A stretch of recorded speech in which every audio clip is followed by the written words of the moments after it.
मिलेगा कि एक तरफ इतनी बड़ी महामारी, उससे इतने बड़ी प्रदेश में उससे निपटने की कार्ययोजना, चिकित्सा और स्वास्थ्य की पूरी व्यवस्था, राहत की पूरी व्यवस्था, लेकिन उसी दौरान प्रदेश के गरीब, मजदूर, किसान और जन सामान्य के बच्चे जिन स्कूलों में पढ़ते हैं, बेसिक शिक्षा से जुड़े हुए स्कूल, उनमें गुणवत्तापूर्ण शिक्षा उपलब्ध कराने की दृष्टि से और उत्तर प्रदेश के जो नौजवान हैं, जो शिक्षित नौजवान भी बड़ी संख्या में हैं, उनको 69,000 ऐसे नौजवानों को रोजगार उपलब्ध कराने के लिए भर्ती प्रक्रिया चल रही थी, सुचारू रूप से अंतिम चरण में थी। काउंसलिंग चल रही थी, 3 से 6 जून तक की काउंसलिंग के बाद नियुक्ति पत्र दिए जाने थे, लेकिन माननीय न्यायालय की लखनऊ खंडपीठ के एक आदेश के कारण वो प्रक्रिया तत्काल प्रभाव से स्थगित हुई।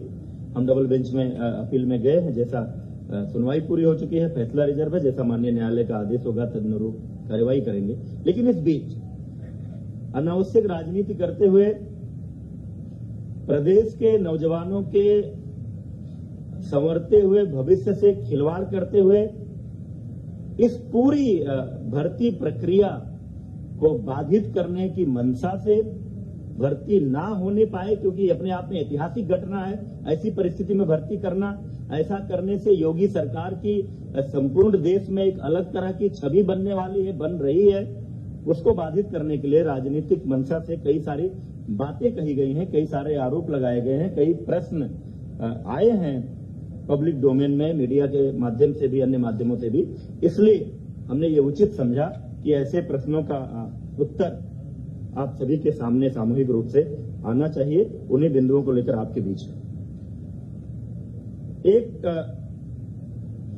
तुरंत का जो ज्वलंत मामला इस सहायक शिक्षक भर्ती परीक्षा में प्रयागराज का एक विद्यालय जो उस भर्ती परीक्षा में केंद्र था, उस केंद्र उसके जो प्रबंधक और उससे जुड़े हुए एक गिरोह जो धोखाधड़ी के काम में लिप्त रहता है, उसको लेकर एक मामला आया था। मामला यह है कि राहुल नाम के शिकायतकर्ता ने मई 2020 में यह शिकायत दर्ज कराई कि फरवरी 20 में किसी ने उसको भर्ती करवाने के लिए। अब यहाँ यह बात उल्लेखनीय है कि परीक्षा हो चुकी थी 6 जनवरी 2019 को, परिणाम तैयार हो चुके थे, परिणाम घोषित भी हो चुका होता शायद इसके पहले, लेकिन माननीय न्यायालय द्वारा कट ऑफ के मामले पर स्थगन आदेश देने के कारण केवल परिणाम की घोषणा नहीं हुई थी। इस बीच इतने दिनों बाद, जनवरी 19 के बाद मई 2020 में शिकायतकर्ता राहुल की शिकायत आई कि फरवरी 2020 में किसी ने उनको इस भर्ती करवाने के लिए इस भर्ती में पैसे लिए। तब तक परीक्षा संपन्न हो चुकी थी, परिणाम तैयार हो चुका था। मामला माननीय उच्च न्यायालय में लंबित होने के कारण केवल परिणाम की घोषणा नहीं हुई थी। इसलिए फरवरी 20 से मई 20 में किसी लेन देन के कारण परीक्षा के परिणाम पर प्रभाव नहीं पड़ने वाला था। परंतु फिर भी शिकायतकर्ता की शिकायत को गंभीरता से लेते हुए तत्काल प्रयागराज पुलिस ने कार्यवाही की और शिकायतकर्ता द्वारा दी गई सूचना के आधार पर डॉक्टर KL पटेल, जो किसी प्राथमिक स्वास्थ्य केंद्र में चिकित्सक हैं, संतोष कुमार बिंद, जिसके लेखपाल होने की जानकारी आ रही है, तथा इनसे जुड़े हुए अन्य 11 लोगों को, कुछ को 6 जून को, कुछ को 8 जून को, कुल मिलाकर के 11 लोगों को गिरफ्तार किया गया। इनसे पूछताछ के आधार पर यह जानकारी मिली कि उक्त गिरोह चंद्रमा यादव, प्रबंधक, पंचम लाल आश्रम उच्चतर माध्यमिक विद्यालय प्रयागराज से 60 गांठ कर उक्त विद्यालय में परीक्षा देने वाले परीक्षार्थियों की गैर कानूनी ढंग से मदद करता है और उसके बदले धन वसूली करता है। उक्त जानकारी के आधार पर शासन ने उक्त मामले की गहन जांच और दोषियों के खिलाफ कड़ी कार्रवाई, और चूंकि किसी एक भर्ती केंद्र, परीक्षा केंद्र पर कई जिलों के अभ्यर्थी हो सकते हैं, इसलिए यह पूरा मामला STF को सौंप दिया गया है पूरी इस जांच के लिए कि क्या इस भर्ती परीक्षा केंद्र पर, इस सेंटर पर किसी तरह की कोई गड़बड़ी हुई है या उस गड़बड़ी का लाभ उठाकर कहीं किसी अभ्यर्थी को उसका लाभ तो नहीं मिला, उसके कारण परिणाम तो नहीं प्रभावित हुआ है, कोई मेरिट में तो नहीं आया। यदि जांच में यह प्रमाणित होता है कि कुछ अभ्यर्थियों ने गलत तरीके से अंक प्राप्त कर भर्ती परीक्षा उत्तीर्ण की है, तो उनको डिबार करेंगे। और अब तक की जांच पड़ताल के आधार पर उक्त परीक्षा केंद्र को भविष्य में होने वाली किसी भी भर्ती परीक्षा के लिए डिवार करके उसके प्रबंधक और अन्य संबंधित जो स्टाफ इसमें शामिल पाया जाएगा उसके खिलाफ कार्रवाई की जाएगी। इसी भर्ती परीक्षा में कतिपय लोगों द्वारा किसी सामान्य वर्ग की अभ्यर्थी जिसका सरनेम तिवारी है उनके ओबीसी कैटेगरी में चयन का भी आरोप लगाया गया है। इस संबंध में आप सब जानते हैं ये पूरी प्रक्रिया आवेदन की ऑनलाइन है। अभ्यर्थी ऑनलाइन जाकर के जो प्रविष्टियां भरता है उन्हीं प्रविष्टियों के आधार पर हम सारी लिस्ट तैयार करते हैं, कौन किस कैटेगरी में है, किसके क्या अंक हैं, और फाइनली जो भर्ती परीक्षा में अंक आए हैं उसको जोड़कर और उनके जिलों की वरीयता लेकर हमने मेरिट लिस्ट तैयार की है। अभी किसी का डॉक्यूमेंट वेरिफिकेशन नहीं किया गया था। काउंसलिंग होती ही इसीलिए है। जो 3 जून से 6 जून तक काउंसलिंग होनी थी, काउंसलिंग एग्जैक्टली डॉक्यूमेंट वेरिफिकेशन ही है। उसमें प्रमाण पत्रों की जांच होनी थी और उसी में कोई व्यक्ति अगर लिखता है कि वो फला कैटेगरी में है, ओबीसी में है, एससी में है, एसटी में है या दिव्यांग में है, तो उसके सक्षम अधिकारी द्वारा प्रस्तुत प्रमाण पत्र वहां दिखाए जाने पर ही आरक्षण का लाभ मिलना है, अन्यथा नहीं मिलना है। यद्यपि कि कई ऐसे भी मामले आते हैं कि कुछ लोगों के सरनेम कुछ भी रहते हैं लेकिन वो किसी दूसरे संबंधित जाति से बिलोंग करते हैं, उसका प्रमाण पत्र उनके पास होता है। जैसे कोई गोसाई है अगर, और वो अगर तिवारी लिखता है, पाठक लिखता है, कोई टाइटल लिखता है, लेकिन मूलतः उसकी जाति अगर गोसाई दर्ज है तो चूंकि गोसाई जाति पिछड़ी जाति में आती है तो उसको उसका लाभ मिलेगा। लेकिन ये जो भी मामला है ये अंतिम रूप से अभ्यर्थी को लाभ तभी मिलेगा जब वो काउंसलिंग सेंटर पर उससे संबंधित प्रमाण पत्र प्रस्तुत करेंगे। इसलिए अभी किसी के लाभ मिल जाने का सवाल ही नहीं उठता है। कतिपय लोगों द्वारा आरक्षण की प्रक्रिया को लेकर भी सवाल खड़े किए गए हैं। कई बार ये बातें हो रही हैं। आप सब जानते हैं इस देश की पूरी विधि द्वारा स्थापित एक प्रक्रिया है। 50% सीटें किसी भी भर्ती परीक्षा में अनारक्षित होती हैं। 50% में ओबीसी, एससी, एसटी का अलग अलग आरक्षण है। 50% अनारक्षित सीटों पर मेरिट के आधार पर, चाहे वो जिस संवर्ग के लोग हों, चाहे वो ओबीसी हों, एससी हों, एसटी हों, जिनकी भी मेरिट ऊपर होती है वो सभी लोग इस अनारक्षित वर्ग में चयनित होते हैं। इस भर्ती में भी यही हुआ है। किसी को यह भ्रम नहीं होना चाहिए कि अनारक्षित वर्ग में केवल सामान्य जातियों के लोग भर्ती हुए हैं। अनारक्षित वर्ग में सामान्य जातियां भी हैं, ओबीसी भी हैं, एससी भी हैं, एसटी भी हैं। जिनके अंक आए हैं वो हैं इसमें। लेकिन माननीय उच्च न्यायालय का एक निर्णय था पोस्टिंग को लेकर के, जनपदों के आवंटन को लेकर के, कि भले ही कोई अपने अंकों के आधार पर ओबीसी या एससी अनारक्षित वर्ग की मेरिट में आ रहा है तो भी जब जनपद का आवंटन होगा तो उसको उसकी कैटेगरी में मानते हुए भी वो आवंटन किया जाएगा। क्योंकि सामान्यतः एक शिकायत होती थी कि कोई आदमी अपने नंबरों के आधार पर अनारक्षित में आ गया, यहाँ नीचे है, तो इस हिसाब से जनपद आवंटन होगा तो वो अपनी वरीयता का जनपद नहीं पाएगा। लेकिन अगर इसको इसकी कैटेगरी में ट्रीट किया जाए तो वहां वो अपनी कैटेगरी के आरक्षित लोगों से ऊपर जाएगा। निश्चित रूप से उसकी मेरिट ऊपर है तो उसकी च्वाइस को प्रायोरिटी देनी चाहिए। और ये कोई हमने नहीं तय किया है, ये माननीय उच्च न्यायालय का निर्णय है। उस निर्णय के आधार पर उत्तर प्रदेश लोक सेवा आयोग भी पदों के आवंटन में यही प्रक्रिया अपनाता है। हमने भी इसी प्रक्रिया को अपनाया है। भर्ती प्रक्रिया अंतिम चरण में थी, काउंसलिंग चल रही थी, ये मैंने बता दिया आपको। माननीय न्यायालय के स्थगन आदेश के कारण हमने काउंसलिंग रोकी है। हम डबल बेंच में अपील में गए थे, उसकी सुनवाई कल पूरी हो गई है। फैसला सुरक्षित है। जैसा निर्णय आएगा माननीय न्यायालय के निर्णय के अनुरूप हम उसमें आगे की कार्रवाई करेंगे।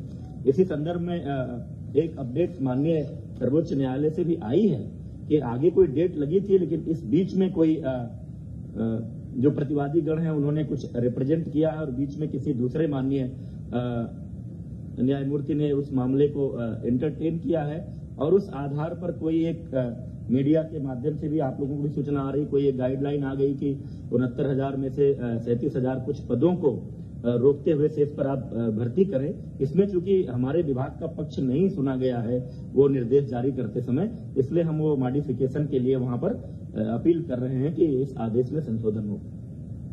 एक अन्य प्रकरण में आया है चर्चा में आप सबके माध्यम से भी, अन्य मामलों से भी, कस्तूरबा गांधी बालिका विद्यालय बड़ौत बागपत में वहां की एक अध्यापिका अनामिका शुक्ला, आरोप यह है कि ये 25 अन्य कस्तूरबा कुल मिलाकर के 25 कस्तूरबा गांधी बालिका विद्यालयों में कार्यरत हैं और 1 करोड़ से अधिक का भुगतान हुआ है। इस संदर्भ में आपको मैं बताना चाह रहा हूं कि हमने प्रेरणा डिजिटल फ्रेमवर्क बेसिक शिक्षा विभाग में पिछले कई महीनों से लागू किया है, जिसके माध्यम से मानव संपदा पोर्टल हमारा है। उस पोर्टल के माध्यम से हम अपने विभाग में कार्यरत सभी शिक्षकों का पूरा डेटाबेस तैयार कर रहे हैं। हर आदमी का पूरा डिटेल उसमें है। शुरू में ये जो हमारे प्राइमरी और अपर प्राइमरी थे, प्राथमिक और उच्च प्राथमिक, उसमें ये लागू था, लेकिन बाद में 11 फरवरी के एक आदेश के अंतर्गत हम लोगों ने इस फ्रेमवर्क को प्रेरणा तकनीकी फ्रेमवर्क के नाम से जाना जाता है, कस्तूरबा गांधी बालिका विद्यालयों में भी लागू किया है। और उस लागू होने के बाद मार्च से वहां भी जो डेटा फीडिंग की प्रक्रिया शुरू हुई, अब उसमें एक सिस्टम है कि अगर कोई भी सेम डिटेल दूसरी जगह फीड किया जाएगा तो वो हमारा सिस्टम हमको अलर्ट करेगा। और उस फ्रेमवर्क के इस्तेमाल के कारण ये मामला पकड़ में आया है। और जो जांच हुई है उस जांच में ये तथ्य सामने आया है कि बड़ौत, हर ब्लॉक में कस्तूरबा होता है, बागपत के बड़ौत ब्लॉक में जो कस्तूरबा गांधी बालिका विद्यालय है उसमें ये कार्यरत शिक्षिका अनामिका शुक्ला जो एक पोस्टिंग वहां पर थी, उस बेस पर चूंकि पहला डेटा वहां मिला, उस बेस पर जो जांच की गई 8 अन्य जनपदों के एक कस्तूरबा विद्यालयों में, यानी कुल 9 विद्यालय। ये जनपद है वाराणसी, अलीगढ़, कासगंज, अमेठी, रायबरेली, प्रयागराज, सहारनपुर तथा अंबेडकर नगर में पूर्णकालिक विज्ञान शिक्षकों की नियुक्ति हुई है। एक का डॉक्यूमेंट है, उस डॉक्यूमेंट का इस्तेमाल हुआ है। उस डॉक्यूमेंट का इस्तेमाल करके अन्य जगहों पर कोई और शिक्षिका अनामिका शुक्ला के नाम से गई है, उस पर नियुक्ति हुई है, ये बात सामने आई है। लेकिन कई जगहों पर योगदान नहीं किया, वहां जाकर के ज्वाइन नहीं किया, कई जगहों पर ज्वाइन करने के बाद लगातार अनुपस्थित है। तो कुल मिलाकर 6 विद्यालयों के माध्यम से अनामिका शुक्ला के डॉक्यूमेंट पर नियुक्त हुई शिक्षिकाओं को 12,24,700 रुपए का भुगतान हुआ है। उक्त मामले की अभी तक की जांच की स्थिति आई है, कहीं और इनके होने का जानकारी नहीं मिली है। पुलिस ने एक शिक्षिका को गिरफ्तार भी किया है, कासगंज में वो त्याग पत्र देने गई थी। 12,24,700 एग्जैक्टली जो अनामिका शुक्ला है वो अभी पुलिस की गिरफ्त में नहीं है।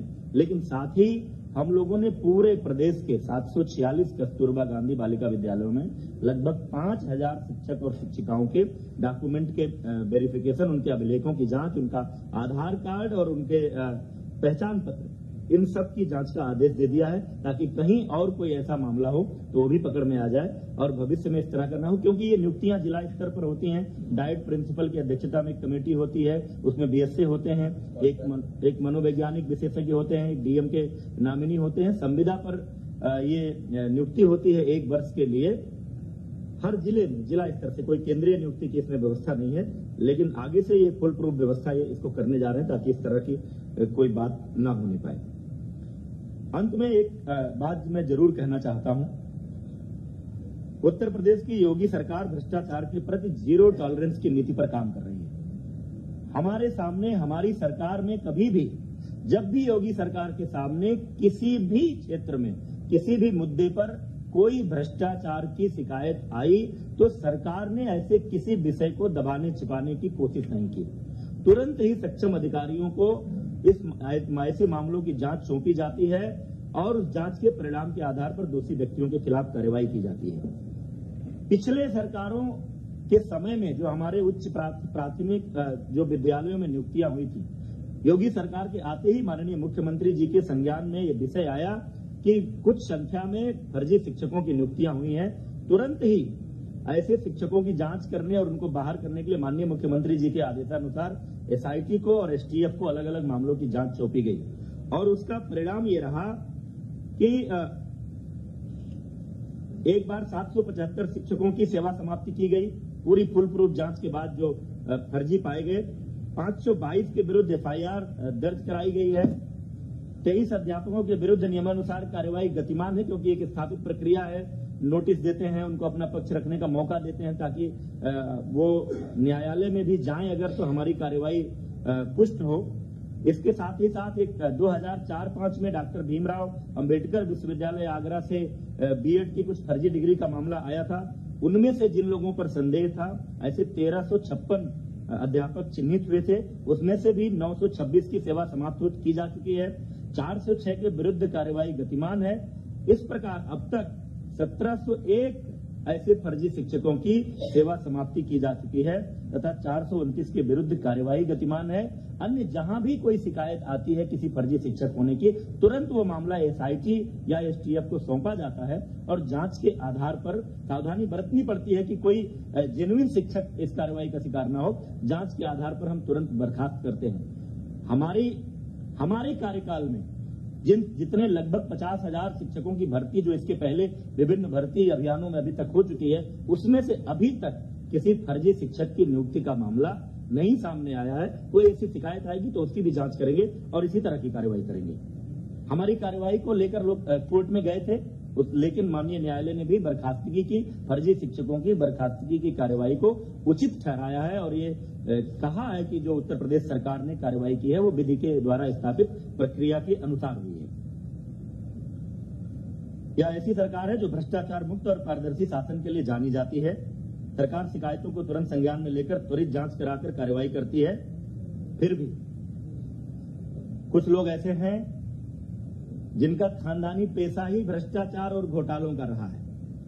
उनका पूरा इतिहास भ्रष्टाचार का, घोटालों का रहा है, तो वो उनकी कल्पना में नहीं है कि इतनी बड़ी कोई भर्ती या इतनी बड़ी संख्या में रोजगार देने का अभियान ये बिना भ्रष्टाचार के कैसे हो सकता है। क्योंकि स्वाभाविक है कि जिसका अपना जो ट्रैक रिकॉर्ड रहता है, जिसका अपना जो स्वभाव रहता है, आदमी उसी आधार पर सोचता है। इसलिए पूरी भर्ती, मैं एक आरोप लगाना चाहता हूं, पूरी भर्ती प्रक्रिया को डिरेल करने के लिए योगी सरकार को इस बात का श्रेय न मिले कि जिस तरह से कोरोना के कारण उत्पन्न हुई महामारी में पूरे प्रदेश की 23 करोड़ से ऊपर की जनसंख्या को एक एक व्यक्ति को भोजन मिले, राशन मिले, जीवन निर्वाह भत्ते के रूप में 1,000 रुपया जो पात्र व्यक्ति हैं उनको मिले, साथ ही 1,500 से अधिक ट्रेनों को लगा करके जिस तरह से लगभग 30 लाख प्रवासियों को प्रदेश में लाया गया, फिर उनकी स्किल मैपिंग हो रही है, उनको भी राशन और निर्वाह का भत्ता दिया जा रहा है और आगे उनको भी वापस जहां जहां अपने गांव में लौटे हैं उनको रोजगार देने की बात हो रही है। सबके जीवन निर्वाह की व्यवस्था का प्रयास हो रहा है। ऐसे में इन परिस्थितियों में इतनी बड़ी भर्ती अभियान ये सफल ना होने पाए, इसको लेकर कुछ लोगों ने एक राजनीतिक अभियान चलाया है और तमाम सारे ऐसे प्रयास किए हैं। उनको रास नहीं आ रहा है कि उत्तर प्रदेश के नौजवानों का भविष्य कैसे संवर रहा है, योगी सरकार को यह यश कैसे मिले, इसको लेकर तमाम लोग शुरू से, जब से माननीय न्यायालय का फैसला आया, हमने आंसर की जारी किया, हमने रिजल्ट जारी किया, सोशल मीडिया के माध्यम से तमाम तरह का भ्रम फैलाने की कोशिश की गई, अभ्यर्थियों को उद्वेलित करने की कोशिश की गई, अव्यवस्था पैदा करने की कोशिश की गई, लेकिन सरकार ने पूरी तत्परता, पूरी तन्मयता और पूरी कुशलता के साथ इस भर्ती प्रक्रिया को आगे बढ़ाया है। माननीय उच्च न्यायालय, माननीय सर्वोच्च न्यायालय में कुछ लोग गए हैं, उनका अधिकार है। जैसा माननीय उच्च न्यायालय का और माननीय सर्वोच्च न्यायालय का आदेश आएगा उस अनुरूप हम इस कार्रवाई को पूरी करेंगे। योगी सरकार की मंशा ये है कि ये भर्ती प्रक्रिया यथाशीघ्र कुशलतापूर्वक पूरी हो, प्रदेश के 69,000 नौजवानों को रोजगार मिले और प्रदेश के 69,000 स्कूलों को, हमारे गांव गरीब मजदूर किसान के बच्चे जिन स्कूलों में पढ़ते हैं उसमें पढ़ने वाले बच्चों को गुणवत्तापूर्ण शिक्षा मिले। ये बातें आपके सामने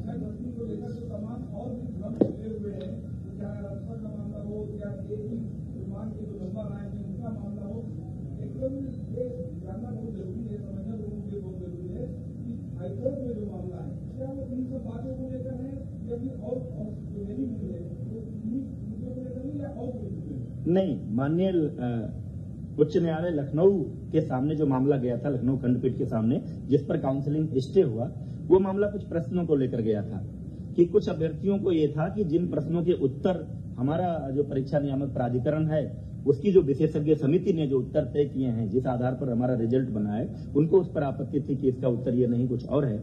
उसको लेकर के जो सिंगल बेंच ने एक फैसला दिया था कि यूजीसी एक विशेषज्ञ समिति बनाए और वो समिति ये तय करे कि इन प्रश्नों के उत्तर क्या होंगे। तो चूंकि उस निर्णय के खिलाफ हम डबल बेंच पे हमने अपील की है, सुनवाई कल पूरी हो गई है, फैसला सुरक्षित है। डबल बेंच का जैसा निर्णय आएगा उसके बाद ही हम उस बात पर निर्णय ले पाएंगे।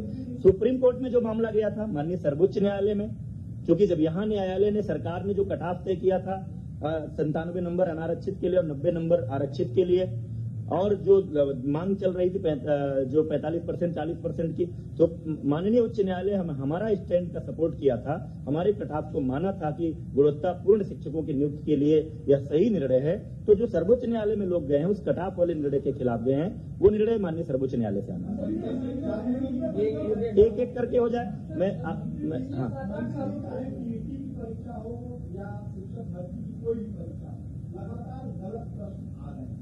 लाखों अभ्यर्थी परेशान है, सड़कों पर है, कौन है इसके लिए जिम्मेदार, और जो जिम्मेदार हैं उनके खिलाफ क्या कार्रवाई आप लोग अब तक किए और आगे क्या कार्रवाई करेंगे? आप कुछ कह रहे थे? इसमें 3 प्रश्नों का जब सभी कैंडिडेट्स को अपॉर्चुनिटी दिया गया था ऑब्जेक्शंस रेज करने के लिए, जब आंसर कीज पब्लिश हुए थे, 3 का एक्सपर्ट कमेटी ने देकर सभी कैंडिडेट्स को बराबर मार्क दे दिया। जहां तक हाईकोर्ट लखनऊ बेंच में प्रश्नों का जो 13 प्रश्नों का किया गया था, इसमें इन 13 प्रश्नों को हम लोगों ने सरकार के पक्ष से हम लोगों ने सही ठहराते हुए इसको किया है। उसी की कल सुनवाई हुई है एंड आरक्षण ये जजमेंट भी सुरक्षित हो गया है। I think we should wait for the judgment. Thank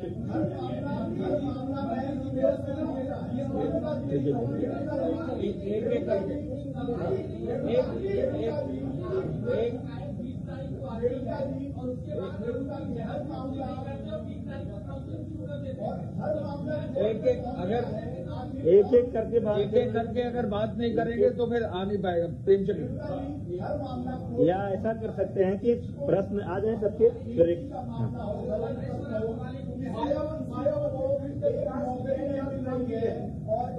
आप बताइए। 25,000 नौकरी कर रही है, करोड़ों रुपये उसे मिल रहा है। ये सिस्टम की खामी है, अधिकारियों की खामी है, सरकार की खामी है, पूर्व सरकार की खामी है, राजनीतिक दलों की खामी है। आखिर कौन है जिम्मेदार? देखिए, अब कस्तूरबा वाले मुद्दे पर आप कह रहे हैं, इसे बता दीजिए। हाँ, जो पहला सवाल उन्होंने उठाया है, जो सवालों 2017 की थी, 2018 की थी, 2019 की थी, 68,500 भर्ती, 69,000 भर्ती। हर भर्ती परीक्षा में गलत सवाल पूछे गए। 2 बार हाईकोर्ट से अभ्यर्थियों को राहत मिली और दोबारा रिजल्ट आया 30,000 और पहले। तो सबसे बड़ा सवाल सुरक्षा नियामक प्राधिकारी के प्रश्न निर्धारण प्रक्रिया में हर बार गलत सवाल पूछे जाते हैं, मामला कोर्ट में जाता है। दूसरा जो सबसे बड़ा सवाल है शिक्षक भर्ती वाले कस्तूरबा वाला प्रश्न है। फरवरी में शासन के संज्ञान में मामला आ चुका था, FIR कराने में जून हो गए, क्या तीसरी बार 69,000 भर्ती में राहुल की FIR की जांच की बात की जा रही है। अगर उसकी शिकायत तात्विक नहीं होती तो इस भर्ती गिरोह का भंडाफोड़ कैसे होगा? आखिर कैसे होता है कि एक पर्टिकुलर सेंटर में अभ्यर्थी को पता चलता है कि उसको वही सेंटर अलाट होगा और उसके बाद 142 नंबर पा के टॉपर होता है, उसको बेसिक जानकारी। एक कर लेने दीजिए, सब सवाल कर लेने दीजिए। अच्छा, हाँ, तमाम सवाल ऐसे पूछे गए कि किसी परीक्षा में तो बात आ गई ना, सवालों की बात आ गई, सवालों की बात आ गई। और कोई किसी का विषय एक एक करके जवाब दे।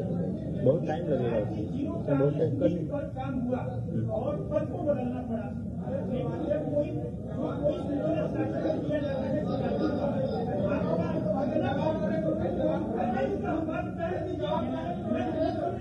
नहीं कर पाएंगे आप।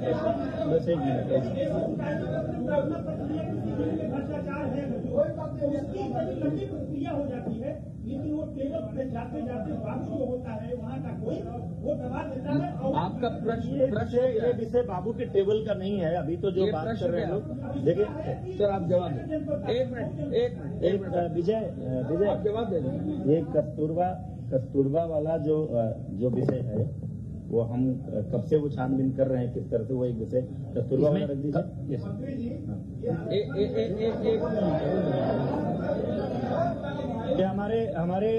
हमारे डीजी स्कूल एजुकेशन है, SPD भी है कस्तूरबा के मामले का। आपको इस प्रकरण में, कस्तूरबा गांधी बालिका विद्यालय प्रकरण में जब डेटाबेस बनाया गया, प्रेरणा ऐप में उपस्थित दर्ज कराने की बात आई थी, तो बागपत की जो अनामिका शुक्ला के नाम पे जो कार्यरत थी वो फरार हो गई थी। उनके खाते में जो धनराशि बैंक मैनेजर से संपर्क हुआ तो कहीं और से भी उनकी धनराशि वहां ट्रांसफर होने की बात आई। वहां के डीसी ने हमें रिपोर्ट किया, तुरंत हमने 11 मार्च को आदेश किया, पत्र मीडिया को भी हमने दिया था कि 11 मार्च को हमने आदेश किया एडी बेसिक्स को कि तुरंत इनके अभिलेख मंगा लीजिए। फिर ये उसमें जो डेटाबेस से चेक किया हमने कि 9 जिले में अनामिका शुक्ला का नाम ये संदिग्ध होगा, प्रारंभिक जांच करनी जरूरी होती है ताकि एफआईआर करनी। हमने लेटर में आदेश भी किया कि अगर ये सिद्ध होता है तो एफआईआर करा दी।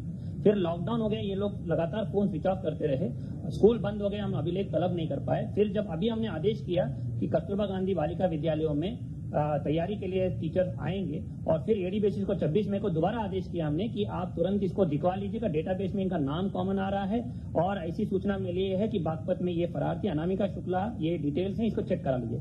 एडी बेसिक्स ने जांच कराई, बीएसएस को नोटिस दिया, अभिलेख तलब किए, फिर उसके बाद ये पता चला कि इस तरह एक ही नाम से अलग जगह है और उसके बाद तुरंत हमने आदेश किया कि हर जनपद में अभिलेखों को तलब किया जाए, आधार नंबर चेक किया जाए, पहचान पत्र चेक किया जाए और उसमें 100% सभी अभिलेखों सत्यापन हो। यही इस प्रकरण में यही बात होती है।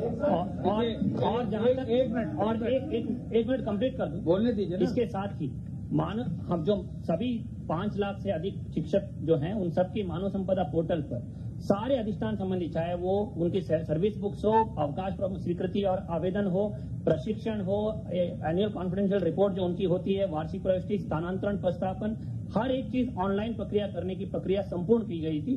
माननीय मुख्यमंत्री ने 4 सितंबर पिछले साल उसको लॉन्च किया था और 100% इसको लाइव किया गया है और इसका सत्यापन टीचर को हमने ऐप दिया कि स्वयं सत्यापित कराइए और उसमें प्रमाणित कराइए और हमने डेडलाइन भी दिया था कि 15 जून अंतिम तिथि है कि इस पीरियड में आप अगर उसमें रिकॉर्ड्स में ये नहीं करते हैं तो ये माना जाएगा कि आप स्वयं जिम्मेदार है उसके लिए और उसके बाद इसका 100% हम लोग सत्यापन करने की प्रक्रिया लागू किए थे। और इसी तरह हम कोशिश कर रहे हैं कि इस तरह जो भी फर्जी टीचर उसमें है डेटाबेस से उसको हम लोग पकड़ लें और उत्तरदायित्व निर्धारित करें।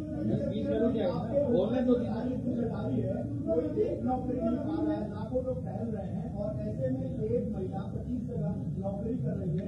ये सिस्टम फेल्योर है, सिस्टम का फेल्योर है, अधिकारियों का फेल्योर है। इसको एक मिनट विजय इसमें वीरेश जी जो डीजी बेसिक कह रहे हैं, ये जो नया पोर्टल बनाया है तभी से ये चीजें पकड़ में आने लगी हैं।